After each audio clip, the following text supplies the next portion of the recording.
Vamos a empezar. Buenas tardes a todos. Bienvenidos al seminario Jesús Reyes Corona del Instituto de Física de la Universidad Autónoma de Puebla, que es, como ya saben ustedes, es un evento que tiene una tradición de más de 40 años en nuestro país, uno de los más antiguos en nuestro país. Y bueno, en esta ocasión tenemos el gusto de recibir a la doctora Andrea Valdés Hernández del Instituto de Física, del Departamento de Física Teórica del Instituto de Física de la UNAM. La doctora Valdés Hernández es miembro del Sistema Nacional de Investigadores, su nivel 1, estudió la licenciatura en Física en la Facultad de Ciencias de la UNAM y en la misma universidad realizó su doctorado en Ciencias Físicas. Realizó una estancia postdoctoral también en la Universidad Federal de Río de Janeiro de Brasil y, como les decía, ahorita es parte de los investigadores del Instituto de Física de la UNAM. Entre sus intereses principales está la dinámica del enredamiento, la dinámica de sistemas cuánticos, fundamentos de mecánica cuántica, óptica e información cuántica, y en esta ocasión nos va a hablar sobre la rapidez cuántica en sistemas multipartitos. Entonces, por favor, Andrea, si quieres empezar, bienvenida, adelante. Gracias, Jonathan, gracias por la invitación, a todos los que están aquí, que me dan la oportunidad de platicar de este trabajo que es bastante reciente. Bueno, pido una disculpa de antemano porque parece que el puntero no se va a ver. Bueno, yo no lo veo, ustedes lo ven, pero yo no lo voy a ver. Entonces voy a tratar de ser un poco explícita en que se entienda bien a lo que me estoy refiriendo. Si hay dudas, pues pueden interrumpirme en cualquier momento o dejarlas para el final, como deseen. Y bueno, la idea principal del trabajo se basa en considerar la evolución de un sistema cuántico cerrado. En este caso vamos a suponer que el sistema está descrito por un estado puro psi0, representado por el vector rojo que aparece aquí. Y vamos a permitir que este sistema evolucione en el tiempo. Entonces tiene una evolución unitaria a partir de un hamiltoniano y el parámetro que guía esta evolución pues es el tiempo. Entonces vamos a preguntarnos si después de un tiempo tau, este estado llega a un estado ortogonal inicial, y una pregunta muy fundamental es ¿qué tan rápido llega el sistema a este estado ortogonal o al estado distinguible del original?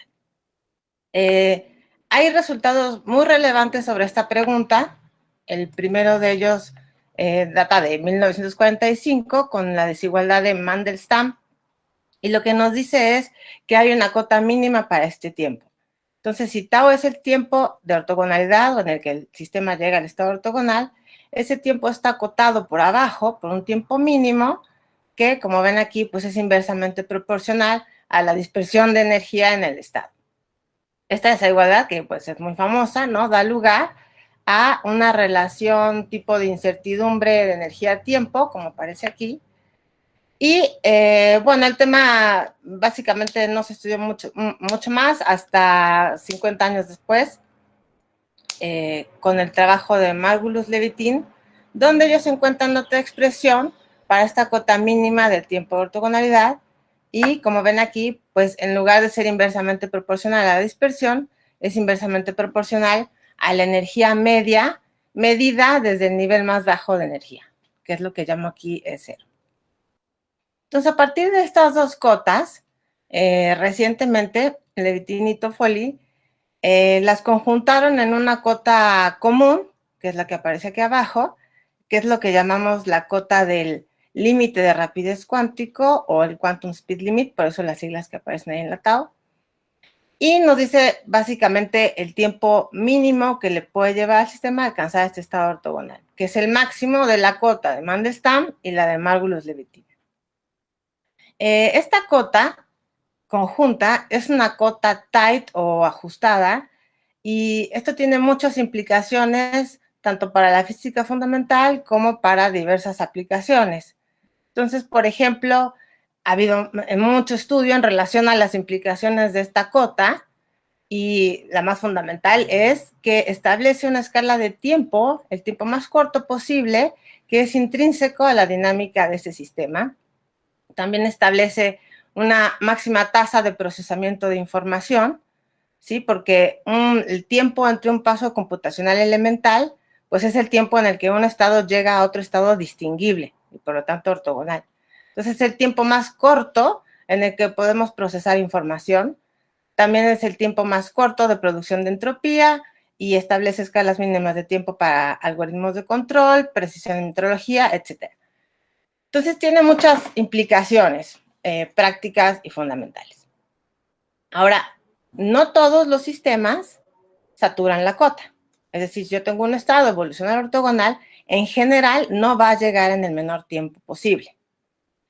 Pero como este tiempo tiene mucho interés práctico y fundamental, entonces hay problemas y discusiones abiertas en torno a establecer este tiempo de llegada al estado distinguible y determinar qué condiciones necesita tener el estado o la evolución o ambos conjuntamente para garantizar que se llegue a un estado ortogonal. Y analizar varios aspectos de la dinámica en relación con este tiempo. Entonces, básicamente ese es el contexto en el que se sitúa esta plática. Vamos a abordar algunos de estos problemas o discusiones. En lo que vamos a ver aquí, no voy a estudiar una evolución temporal necesariamente. Nos vamos a enfocar en una evolución unitaria generada a partir de un generador G y el parámetro de la transformación, pues le voy a llamar gamma. Puede ser el tiempo, pero podría ser otra cosa. Entonces, básicamente voy a partir la plática en tres partes. En la primera, quiero mostrarles que uno puede formar imágenes geométricas simples que nos muestren de manera muy intuitiva la existencia de estos límites y nos van a permitir entender algunas propiedades de los sistemas en su evolución hacia estos estados ortogonales. En la segunda parte, voy a aplicar lo que ven en la primera a sistemas que están formados por n bosones en dos sitios. Entonces, piensen en dos bosones en un doble pozo y vamos a estudiar el tránsito hacia la ortogonalidad en estos sistemas y a jerarquizar diferentes estados en función de cuán rápido llegan a su estado ortogonal. También vamos a estudiar la cantidad de evolución necesaria para llegar al ortogonal y en relación con el enredamiento que existe entre los dos sitios en los que se encuentran los bosones. Y finalmente voy a hablar un poquito, si me da tiempo, de los avances que hemos tenido en la caracterización de la evolución hacia la ortogonalidad en estados arbitrarios de 3 niveles. Los trabajos de los que voy a hablar aquí son los que, bueno, el que presento aquí arriba con Francisco Sevilla, también del Instituto de Física, es un trabajo que ya está casi por ser publicado, pero lo pueden ver ahí en el archive. Y el segundo es un trabajo que estamos haciendo también con un estudiante de Francisco que está en proceso. Entonces, pensemos primero de nuevo en nuestro estado inicial, que evoluciona con la transformación unitaria U, y después de un cierto valor gamma del parámetro, pues llega a un estado psi gamma. Lo que hacemos aquí es descomponer ese estado en la base de eigenestados de G, que es el generador de la transformación. Entonces, aquí está la expresión general para esa descomposición. G sub K son los eigenvalores correspondientes y, bueno, como todos saben, RK pues es una distribución de probabilidad que tiene que cumplir ciertas propiedades que aparecen aquí. El traslape, que es esta expresión que aparece, que es el producto punto entre el estado inicial y el estado a un, le voy a llamar tiempo, ¿no? Aunque no sea tiempo, a un valor gamma del parámetro, pues nos va a decir qué tan distinguibles son los dos estados, entonces es la cantidad que tenemos que estudiar. El traslape tiene esta expresión como esta suma, y la idea es ver que cada sumando en esta suma se puede mapear a un vector en el plano. Un vector dentro del círculo unitario que tiene un radio RK y gira en contra de las manecillas del reloj conforme gamma avanza con una frecuencia que depende de los eigenvalores GK. Entonces, el traslape total se puede mapear al vector suma, que es este vector R mayúscula, que es la suma de todos estos vectorcitos que hacen giros. Entonces, básicamente, la condición de ortogonalidad, de que los estados sean ortogonales, es equivalente a decir que el vector R mayúscula se anule. Y entonces esta idea, que es muy sencilla, nos permite estudiar esta evolución hacia el estado ortogonal simplemente estudiando un conjunto de vectores que realizan un movimiento circular uniforme. Hay Aquí tengo un ejemplo gráfico de esto para el caso en el que el estado tiene 3 contribuciones para n igual a 3. Entonces, fíjense, inicialmente todos estos vectores están a lo largo del eje X. Tienen ahí los radios, el verde, azul y rojo. Están en el eje X y conforme cuando empieza la evolución y gamma empieza a crecer, entonces empiezan a rotar con diferentes frecuencias que dependen de estos eigenvalores del generador de la transformación. Es muy claro del dibujo que cuando la evolución ha empezado, tiene poquito tiempo, pues es imposible que estos 3 vectores sumen a 0. Entonces, hay que esperar un cierto tiempo, digamos, para que se acomoden en el plano de tal forma que puedan sumar a 0, que es lo que vemos aquí en la imagen derecha. Para un valor crítico del valor del parámetro, que es un valor que voy a denotar como gamma tilde, ocurre que estos vectores forman un polígono que tiene el centroide en el origen, y en ese momento el vector suma se anula. Y entonces podemos decir que el estado ha alcanzado un estado ortogonal.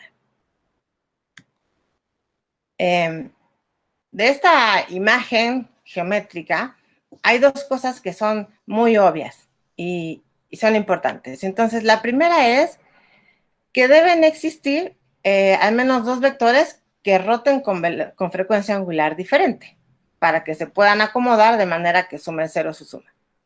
Eso significa que el estado tiene que tener una dispersión de la variable g que sea diferente de 0. O sea, tenemos que tener al menos 2 eigenvalores de g que sean diferentes de 0.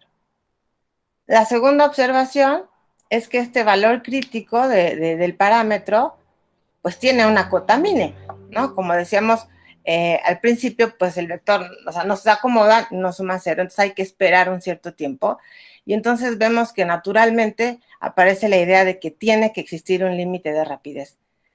Estas 2 observaciones son las que en una evolución temporal nos permiten entender de manera intuitiva pues la desigualdad de Mandelstam, ¿sí? Que hay una cota mínima y que para que esa cota sea finita se requiere que la dispersión sea diferente de 0. Ahora, en general, para que en esta idea geométrica todos los vectores sumen a 0, uno tiene que encontrar los radios adecuados y las frecuencias angulares adecuadas para que se pueda formar el polígono. Entonces, eso básicamente se traduce en determinar la distribución de probabilidad y el espectro del generador G, los que garanticen que se llegue al estado ortogonal. Resolver eso en términos generales, pues es un problema muy complicado. Entonces, para hacer un primer avance, vamos a suponer ciertas cosas sobre la distribución de energía, que es sobre los radios de esta imagen geométrica, y vamos a suponer entonces que los estados son estados igualmente pesados. O sea, todos los eigenestados de G pesan lo mismo en el estado inicial. En ese caso, los rayos de estos polígonos, cuando se forme un polígono, será un polígono regular, ¿sí? Como se muestra aquí, en este caso es para un pentágono. En ese caso, la suma vectorial es 0. Y se tiene que cumplir necesariamente que los niveles de G sean igualmente espaciados.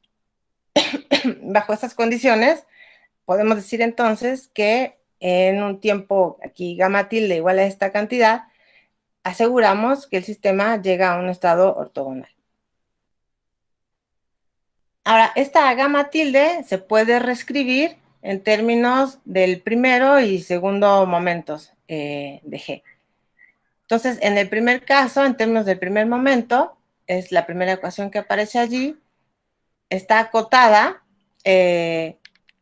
por abajo por una expresión que es la generalización de la cota de Margulis-Levitin, aquí al caso en que el generador es cualquier operador hermitiano. Y en términos del segundo momento, está acotada también por la dispersión, que es completamente análogo a la desigualdad de Mandelstam.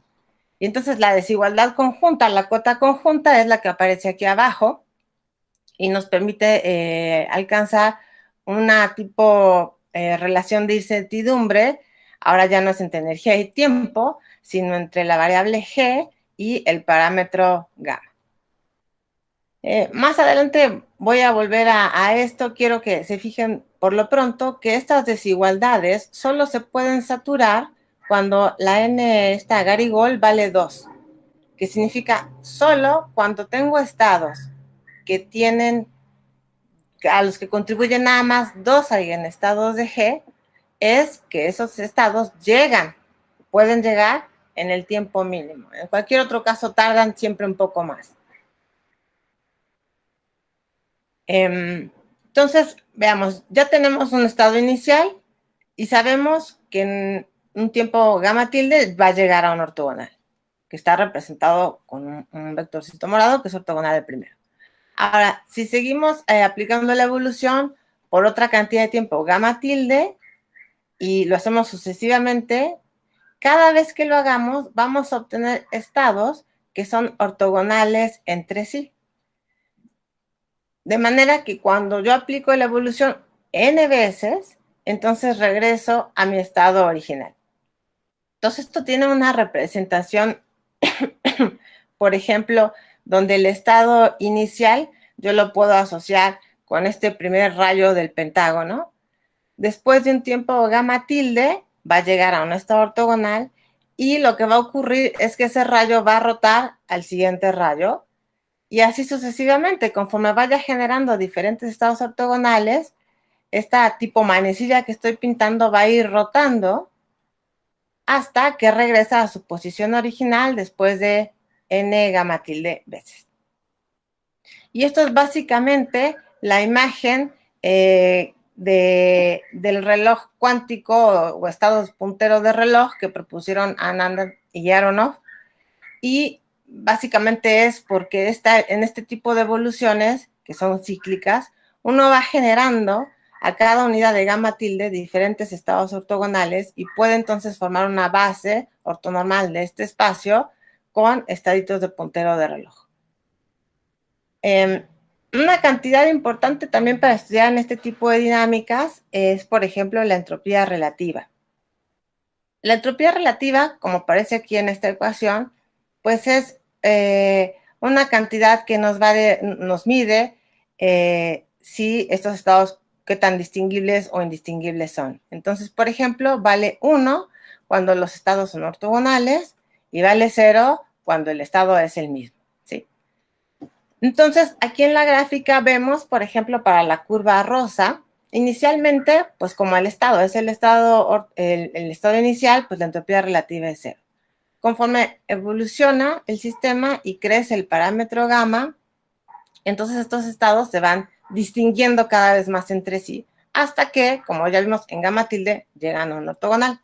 Es el caso en la primera vez que la curva rosa llega al 1. Entonces, ahí se llegó al primer ortogonal. Después evoluciona un poco más y llega al segundo ortogonal, que es cuando vuelve a tocar el valor 1, que es cuando, digamos, el reloj dio la siguiente hora. Y así va a ser sucesivamente hasta que el reloj que está aquí arriba, pues dé todas las horas correspondientes y el estado regrese a su situación inicial.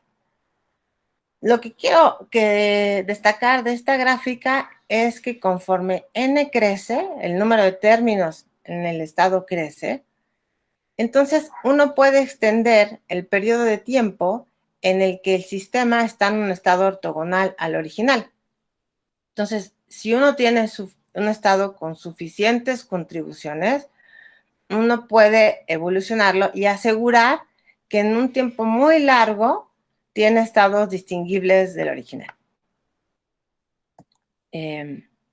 Ahora, estas nociones son muy generales, se aplican pues básicamente se pueden aplicar a cualquier sistema físico donde yo pueda tener n niveles.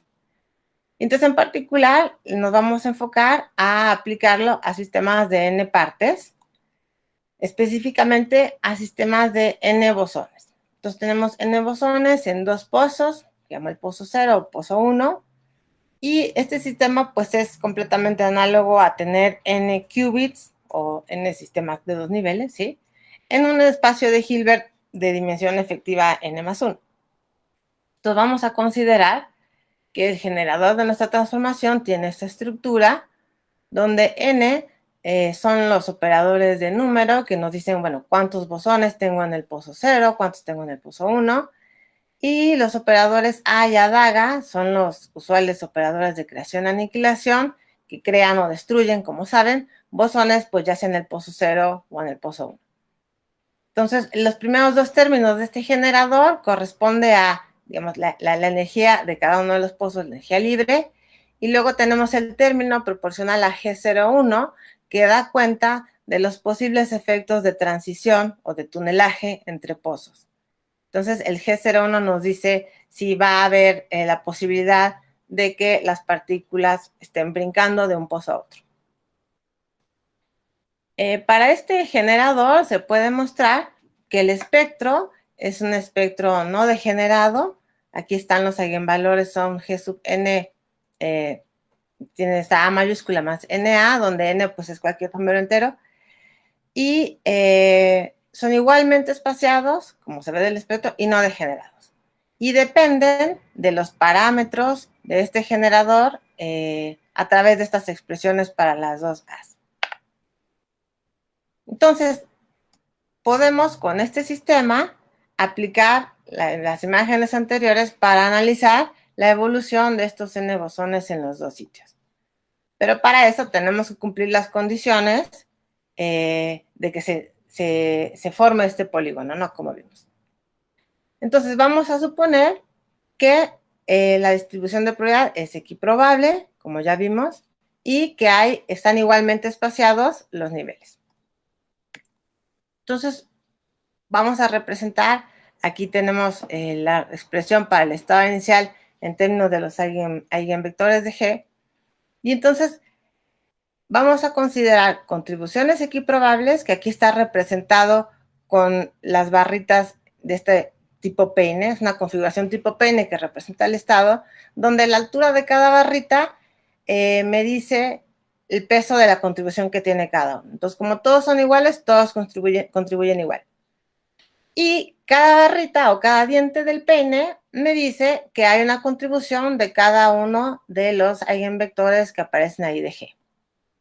Entonces, ese es el caso, este peine es el caso completo, ¿no? Tenemos contribuciones iguales de todos, para el caso, este es un caso particular de n igual a 7, de todos los estados posibles. Y podemos entonces aplicar los resultados de la primera parte. Ahora, uno puede también considerar otro tipo de configuraciones, otros peines que corresponden a otros estados. Por ejemplo, los que se muestran aquí.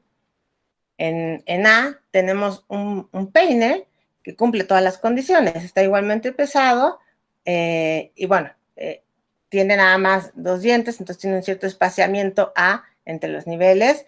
Pero el peine verde, por ejemplo, pues tiene 3 dientes y tiene un espaciamiento que es del doble del anterior, etcétera. Entonces, uno puede jugar y tomar diferentes contribuciones de manera que cumpla las condiciones necesarias, que es un espaciamiento igual entre los dientes de los peines. En términos de la expresión que habíamos visto para el tiempo en el que se llega a la ortogonalidad, que es este 2pi entre el espaciamiento y el número de dientes del peine, tenemos esta expresión donde ahora el espaciamiento entre niveles es MA, un número entero de la unidad básica A, que es el espaciamiento entre niveles contiguos. Pero con esta representación geométrica de peines podemos escribir también ese tiempo de llegada a la ortogonalidad en términos de parámetros geométricos de la configuración peine, ¿no? Entonces, en términos de la longitud del peine y la separación entre sus dientes, pues entonces el tiempo en el que el estado correspondiente llegará a un ortogonal está dado por la expresión que está aquí abajo. Entonces, uno puede jugar pintando, considerando diferentes peines, puede estudiar el tiempo en el que los estados correspondientes llegan al estado distinguible. Entonces, lo que encontramos es esta desigualdad donde consideramos, bueno, un estado llega a un estado ortogonal en un valor gamma tilde. Ese valor gamma tilde está acotado por abajo, por lo que llamo gamma tilde L, que es el tiempo en el que llega un peine en un estado que corresponde a un peine más largo, ¿sí? Y está acotado por arriba por el tiempo en el que llega un peine más corto. Entonces, peines más largos llegan más rápido que peines más cortos, ¿sí? Ahora, dentro de los peines más largos, hay unos que son, hay uno que es el más rápido de todos y corresponde entonces a un tiempo que es pi entre el número de partículas por el espaciamiento A. Y a su vez, en los peines más cortitos, pues hay uno que es el más lento de todos, cuyo tiempo de llegada al ortogonal es precisamente pi entre esta separación A. Entonces, en términos gráficos, para apreciar esta desigualdad, representamos este peine más lento, el estado más lento, pues tiene esta representación. Después viene, en términos de los peines que puse ahora de ejemplo, después viene el verde, que tiene estos 3 dientecitos, esta separación. Después viene el naranja, que es un poco más rápido, y noten que además es más largo que el verde. Y finalmente, el más rápido de todos es el peine más largo, que tiene la separación más grande. O sea, que tiene nada más 2 dientes. El estado, aquí los que son de mayor interés, evidentemente son los estados rojo y azul, que son los estados más rápidos y el más lento para llegar al estado ortogonal. La expresión que se encuentra para el peine correspondiente rojo es la que está aquí abajo, como el psi0 fast es el estado más rápido, y como ven es una superposición de los dos eigenvectores del generador que tienen mayor diferencia entre niveles. Y a su vez, pues el peine más lento es una superposición también de dos estados, que son dos estados adyacentes. Ahora, recordemos, hace varias láminas dijimos que los estados que son una superposición de dos estados siempre saturan el límite cuántico. Siempre llegan en el menor tiempo posible. Entonces aquí surge la pregunta de, bueno, si el más rápido y el más lento llegan en el mínimo tiempo posible, ¿cómo puede ser que uno sea más lento que el otro?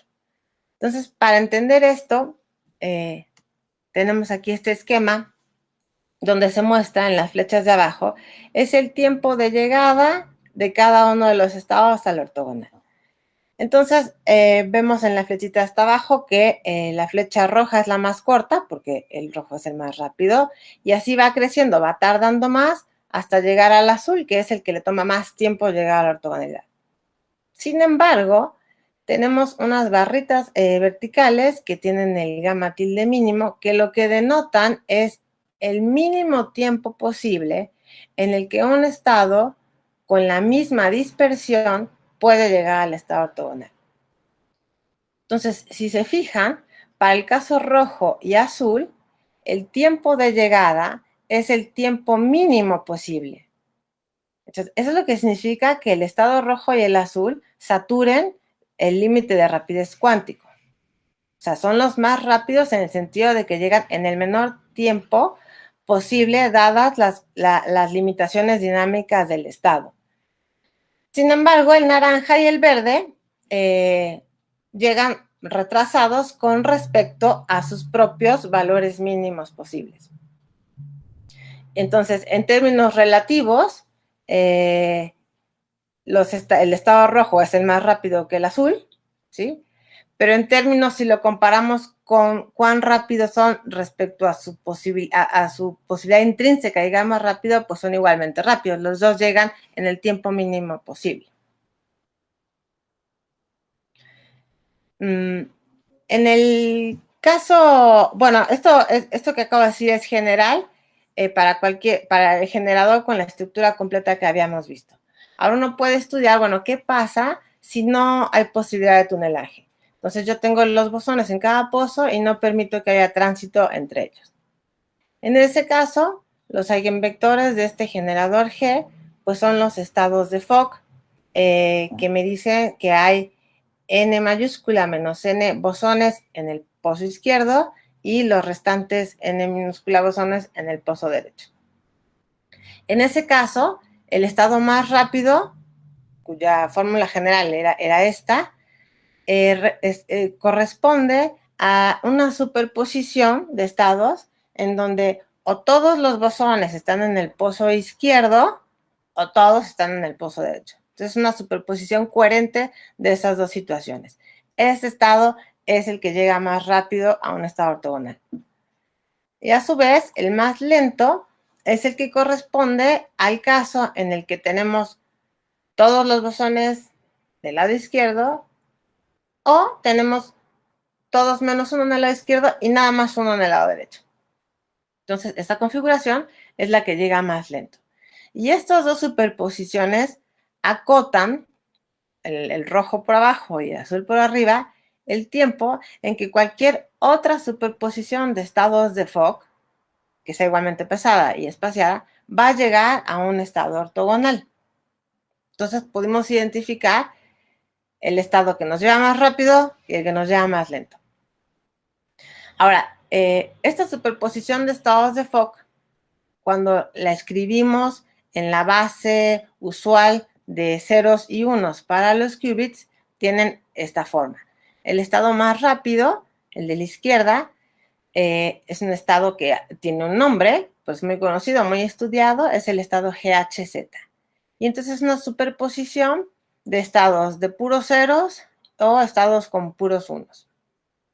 Y a su vez el estado más lento tiene también su nombre porque es un estado famoso, es el estado W, que es una superposición de todos los ceros y este estado W subíndice N que aparece acá abajo, donde tengo puros ceros y un uno, nada más que ese uno va brincando en todos los lugares posibles. ¿Por qué es interesante esto? Pues porque estos dos estados, el GHZ y el W, que aquí se muestran como el más rápido y el más lento, se caracterizan por poseer diferentes tipos de enredamiento multipartido. Son estados muy estudiados en sistemas de n qubits enredados. Lo que significa multipartido es que en estos estados los n qubits están enredados todos con todos. O sea, hay enredamiento en todas las biparticiones y este enredamiento se puede usar para diferentes recursos en información cuántica. Entonces, son de amplio interés práctico y fundamental también. Entonces, aquí encontramos una relación entre la rapidez o la lentitud al estado ortogonal y el enredamiento. La idea de estudiar enredamiento en el contexto del límite de rapidez cuántico ha sido explorada antes, estudiando precisamente enredamiento entre las partes, enredamiento entre las partículas del sistema. Nosotros vamos a estudiar aquí algo diferente, o sea, tenemos el sistema y podríamos estudiar enredamiento entre las partículas, pero eso se ha explorado. Lo que no se ha explorado, hasta donde sabemos, es el estudiar el enredamiento, en este caso, entre los modos. Entonces, no nos va a interesar el enredamiento entre las partículas, sino entre el pozo 0, contenga lo que contenga, y el pozo 1, independientemente de las partículas que estén ahí. Entonces, es un enredamiento, pero en otro tipo de particiones. Entonces, para el caso el caso más sencillo, ¿no? El que no permitimos que haya tunelaje entre los pozos. Perdón, olvidé decir, aquí lo veo. ¿Cómo vamos a medir ese enredamiento? Entonces, para estudiarlo necesitamos cuantificar el enredamiento y utilizamos una de las medidas más estándares para el estudio de enredamiento entre dos partes, A y B genéricas, cuando el total está en un estado puro, que es el caso que estamos estudiando aquí. Entonces, esta concurrencia es esta C, es una medida de enredamiento que tiene que ver con la pureza de los estados reducidos, denotados aquí como ρ A y ρ B, son los estados que corresponden a una de las partes o la otra, y si esta cantidad es diferente de 0, nos dice que existe un enredamiento entre la parte A, en este caso el pozo izquierdo, y la parte B, el pozo derecho. Y bueno, es una cantidad que está acotada por arriba por un factor que depende de las dimensiones de cada una de las partes. en el caso, ahora sí regreso a eso, en el que no consideramos la posibilidad de tunelaje, es directo encontrar una expresión para el enredamiento entre estos pozos, y tiene esta expresión que aparece aquí, nada más depende del número de términos en el estado o en términos del número de dientes del peine. Y como pueden ver, el mínimo valor para esta expresión pues se cumple para n igual a 2. Entonces, ¿qué significa eso? Que si yo tengo estados representados por peines de 2 dientes, pues el enredamiento entre los modos o los sitios es el mínimo. Entonces, en particular, nuestro estado más rápido, el GHZ, y nuestro estado más lento, el W, poseen la misma cantidad de enredamiento entre modos. Uno puede además relacionar esta cantidad de enredamiento con el tiempo de llegada hacia el ortogonal, y se encuentra esta primera relación que nos dice que si, por ejemplo, fijamos el valor medio del operador G, o digamos, si fijamos la energía media del sistema, entre más enredamiento entre los modos haya, pues mayor va a ser gamma tilde, y entonces más tiempo va a tardar llegar al ortogonal.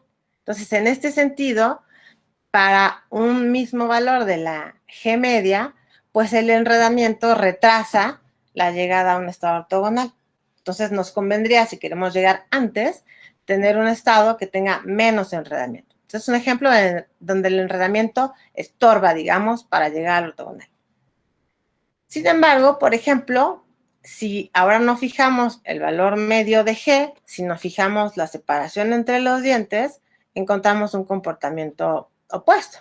Porque si se fijan en la expresión, a mayor enredamiento entre los modos, menor es gamma tilde, y entonces más rápido puedo llegar. Entonces, en este caso, si uno tiene una separación fija entre los dientes del peine, entonces el enredamiento entre los modos ayuda a llegar a un estado ortogonal más rápido. Entonces, esta observación es importante porque nos dice que el enredamiento pues ni favorece ni desfavorece la llegada a un estado ortogonal. Depende de qué condiciones fijemos para nuestro sistema. Entonces, no hay una conclusión absoluta en términos de si es bueno o malo tener enredamiento para llegar más rápido. Ahora, si consideramos el caso en el que podemos hacer tránsito entre los dos modos, se encuentra una cosa muy interesante, que es aquí en esta ecuación tenemos la gamma tilde int, significa que es el tiempo de llegada a un ortogonal, suponiendo que puede haber tunelaje, y está dividido entre el tiempo en el que llegaría si no hubiera tunelaje. Entonces, estamos comparando los efectos de este tunelamiento en el tiempo de llegada al ortogonal. Y entonces encontramos esta expresión, que es más clara si vemos la gráfica, y nos muestra que conforme crece G01, que es, mide la intensidad de este tunelaje, entonces la transición va a favorecer la evolución hacia un estado ortogonal, porque entonces vamos a llegar más rápido de cómo llegaríamos si no existiera este efecto de tunelaje. Entonces es interesante ver que permitir que las partículas transiten entre sitios favorece un tiempo más corto para llegar a un estado distinguible. Si me dices, ¿cuánto tiempo llevó, Jonathan? Porque no vi el reloj y no tengo... Sí, mira, puedes tomar tal vez unos 10 minutos más. Ok, sí, gracias. Bueno, sí, para saber cuánto apurarme.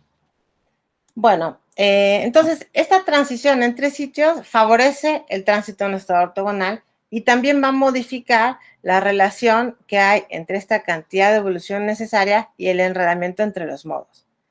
Entonces, tomando en cuenta este tunelaje, encontramos esta expresión para el enredamiento entre los modos, que, como ven, depende de este factor A sub n, que depende a su vez de los parámetros del generador vía, ahí hay una Gn sub k en la exponencial, o sea, depende de los eigenvalores y depende también de los eigenvectores a través de los coeficientes CNK, que como se ve abajo, no son más que la proyección de los eigenvectores del operador G en estados de foco.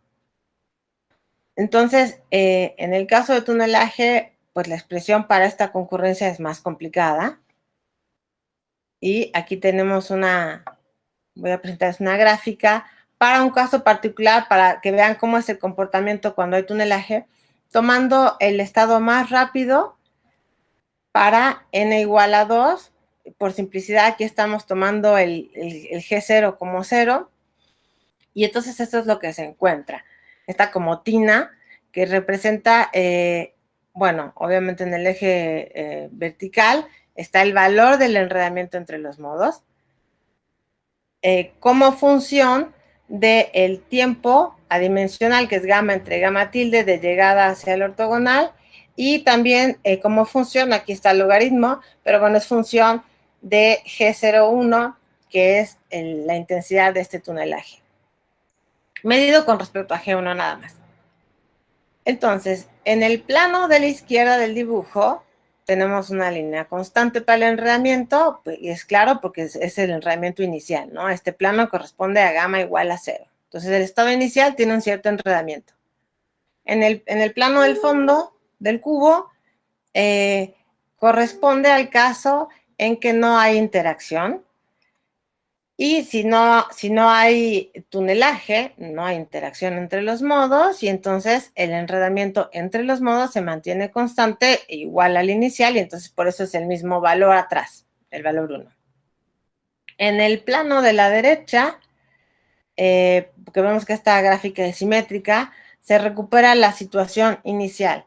Y eso es porque, como vimos al principio, pues esta dinámica es recurrente. Entonces es cíclica, y entonces después de un periodo, pues se va a repetir todo igual. Entonces esto nada más corresponde a un ciclo de la dinámica.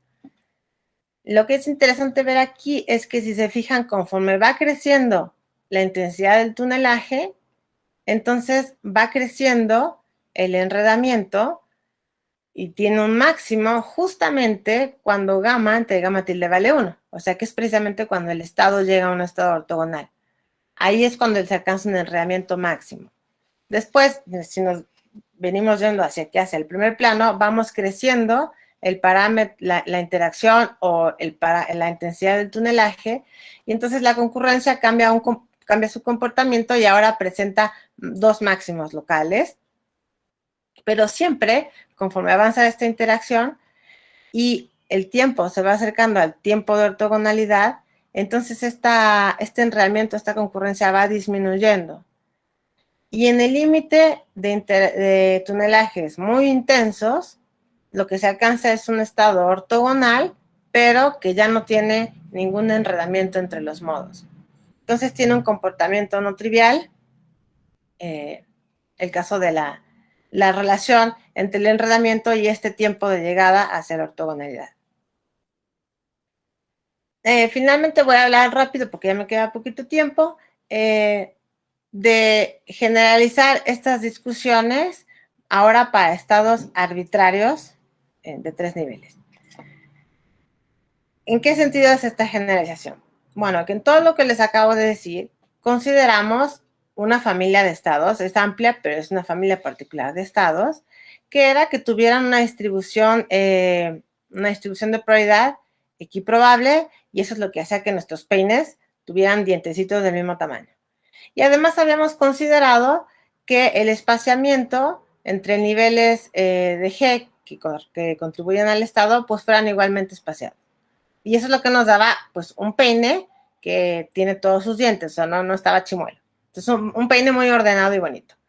Ahora, obviamente, un estado general no tiene esa estructura, ¿sí?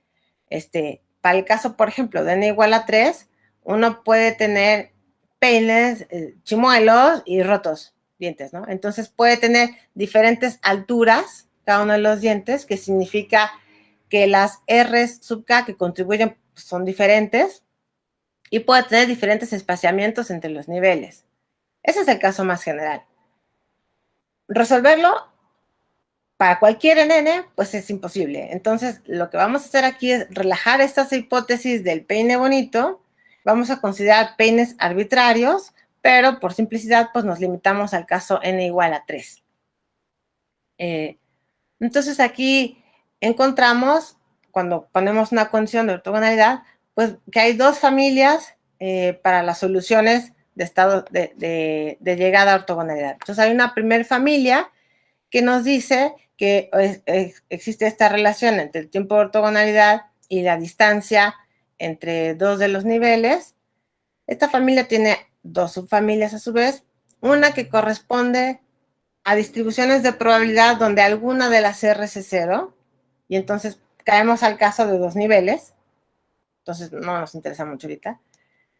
Otra familia corresponde a tiempos de ortogonalidad que cumplen esta relación y da lugar a distribuciones de probabilidad como la que aparece aquí, donde uno de los pesos es un medio y el otro medio se reparte entre las otras dos contribuciones. Y una siguiente familia que es más interesante, que es cuando el tiempo de ortogonalidad no cumple esta relación. En ese caso, se puede mostrar que para alcanzar un estado ortogonal, la distribución de probabilidad debe ser tal que se cumpla la relación que aparece aquí abajo, que es una relación pues bastante más complicada que antes, que involucra el tiempo de llegada a la ortogonalidad y todos los las diferencias entre los distintos niveles. Para ver un poquito cuáles son las posibles soluciones aquí, porque aquí, fíjense, uno tiene que decir cuál es R para encontrar el gamma tilde o decir cuál es gamma tilde para encontrar R. Si no, no podemos determinarlos. Entonces, lo que hicimos fue hacer un diagrama de estas soluciones. Entonces, en esta figura tienen en el eje Y, está graficado un parámetro adimensional, que es nada más la separación entre los dos primeros niveles por ese tiempo de llegada, contra este cociente que involucra el otro nivel de, digamos, la diferencia entre niveles. En azul, los puntitos azules son todos los puntos que tienen solución a la ecuación. Entonces, cada punto azul representa un estado que llegó al estado ortogonal. Aquí quiero destacar esta curva roja, que lo que nos indica es el límite de rapidez en este tipo de sistemas. Entonces, lo que dice es, un sistema de 3 niveles no puede llegar más rápido a un estado ortogonal que lo que indica esta línea punteada. Y esta línea punteada tiene un comportamiento que va como el inverso de la separación entre el primer y el último nivel. Entonces, como pueden ver, si uno separa más el primero y el último nivel, pues puede favorecer la llegada a un estado ortogonal más rápido. Conforme va creciendo este parámetro gamma, se ve que las zonas donde hay solución, que son estas regiones azules, se van estrechando, se presentan como en bandas y son cada vez más restrictivas. Sin embargo, lo que es importante notar en este diagrama es que si ustedes me dan un generador G, o me dan un hamiltoniano con sus 3 niveles, entonces siempre va a haber, para ese valor del generador, al menos una solución. Entonces, dado un valor de omega, en este caso, siempre va a haber un puntito azul que llegue en un gamma tilde. O sea, siempre es posible encontrar un tiempo en el que el sistema llegue a un estado ortogonal. Y finalmente, aquí a la derecha, tenemos una gráfica que representa el enredamiento entre modos, que ya habíamos visto, que corresponden a las soluciones que están aquí en la región azul. Entonces, este es un mapita de color que nos dice, por ejemplo, que los estados, bueno, los puntitos rojos, no sé si se alcancen a ver, pero son como los ombliguitos de esas islas azules. Son los estados que tienen casi 1 de valor de enredamiento entre los modos.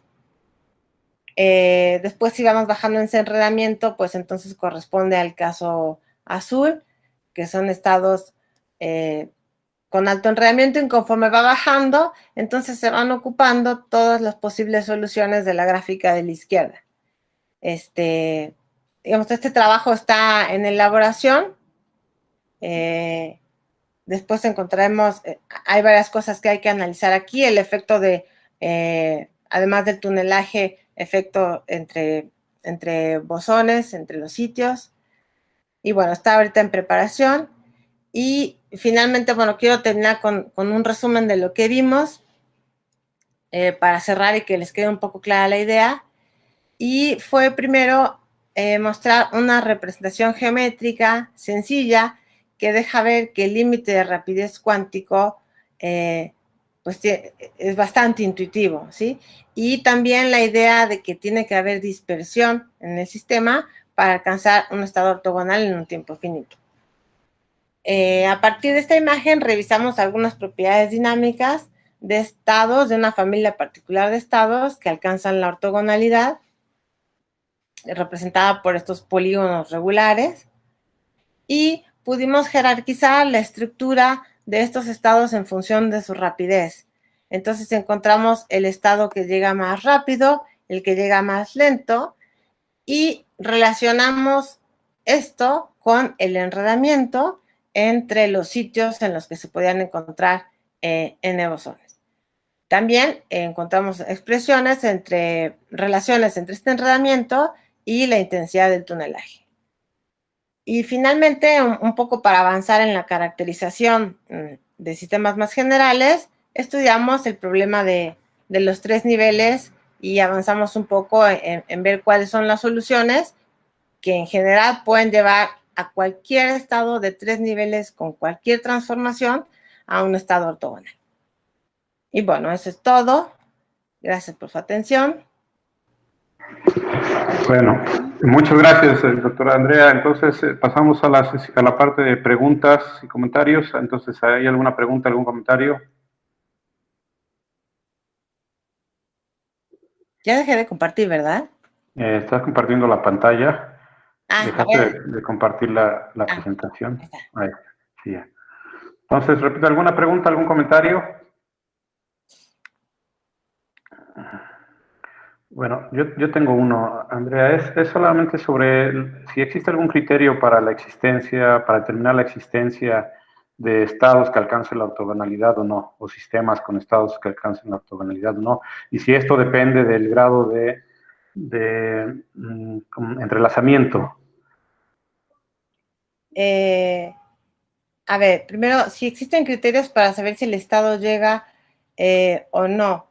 Digamos, un estado dado, si yo conozco un sistema, tengo un sistema y conozco los estados y quiero saber si, digamos, a priori puedo saber si estos estados van a alcanzar una ortogonalidad o no.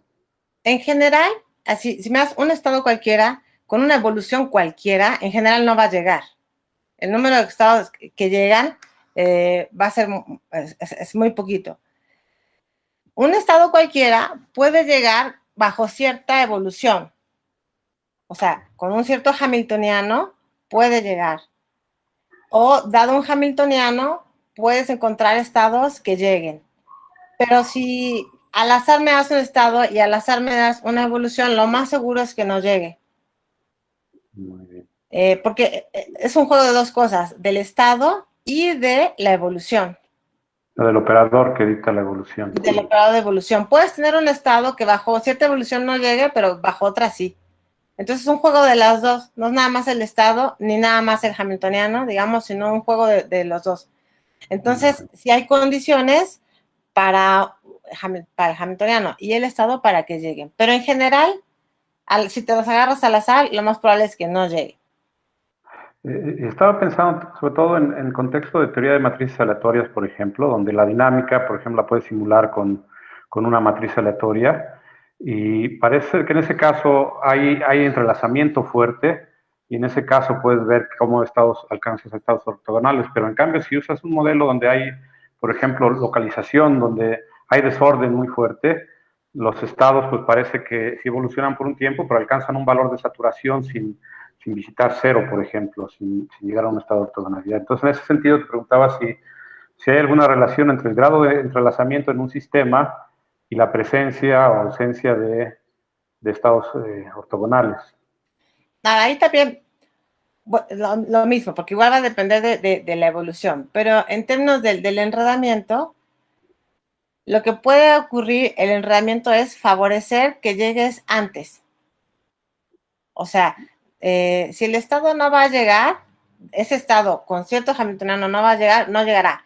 Pero si llega, entonces, si el estado es enredado, entonces puede ser, no necesariamente, pero puede ayudar a que llegues antes. Entonces, digamos, el rol del enredamiento no, me parece, no es hacer que llegues, sino hacer que llegues rápido. Bueno, más rápido. Más rápido. Bien. Bueno, si hay alguna otra pregunta, algún comentario. Parece que no hay más preguntas, más comentarios. Entonces, agradecemos nuevamente a la doctora Andrea Valdés Hernández por esta interesante plática y por